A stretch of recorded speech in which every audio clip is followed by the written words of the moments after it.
ဒီနေ့ကျွန်တော်တို့ကျွန်တော်တို့တွေကအမိုင်းလုပ်ခဲ့ပြီပဲဒါပေမဲ့ကျွန်တော်တို့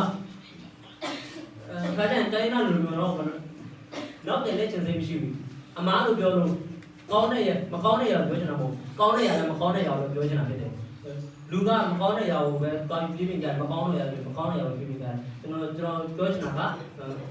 ကောင်းတဲ့ရလည်းမကောင်းတဲ့ရကိုပြောချင်တာဖြားတဲ့လူတော်လည်းကန်မဟုတ်တဲ့အရာအားလုံးကျွန်တော်ပြောချင်တယ်အဲ့လိုလုပ်ပြီးဖြားတဲ့ရအစ်အတွက်ပြင်ဆင်မိတိုင်းဖြစ်တယ်သူကဘာတူလဲအဲ့သူကဟုတ်တယ်ဒီတော့ကယေရှုခရစ်ဖြစ်တယ်အဲ့ယေရှုခရစ်ကိုကျွန်တော်တို့ကသူ့ကိုပူဇော်ခြင်းအားဖြင့်ယေရှုခရစ်ရဲ့တိုးရည်တော်ကိုယူပြီးတော့မှဖြားတဲ့ကိုဆက်သခြင်းအားဖြင့်ကျွန်တော်တို့ကဘာဖြစ်သွားလဲပြည့်လွတ်သွားတယ်ဒီနေ့ကျေးဇူးတော်ခံစားရတယ်ကျေးဇူးတော်ဆိုကျွန်တော်အမြဲတမ်းခံစားဒီနေ့ကျွန်တော်သက်သာအောင်တော့နောက်ဆုံးအနေနဲ့ကျွန်တော်ပြောချင်တယ်ဆိုတော့ဖြားတဲ့ကျန်စီတော်တွေကနေပဲသွားလာတတ်ဖို့ဖြားတဲ့အလိုတော်ဖြားတဲ့ရဲ့အလိုတော်အတိုင်းပဲသွားလာတတ်ဖို့အတွက်ဒီကနေ့ကျွန်တော်ဒီကညီကောင်မတွေကို message ပေးနေတယ်ကျွန်တော်လည်း message ပေးနေတယ်ရက်စရဲမှာ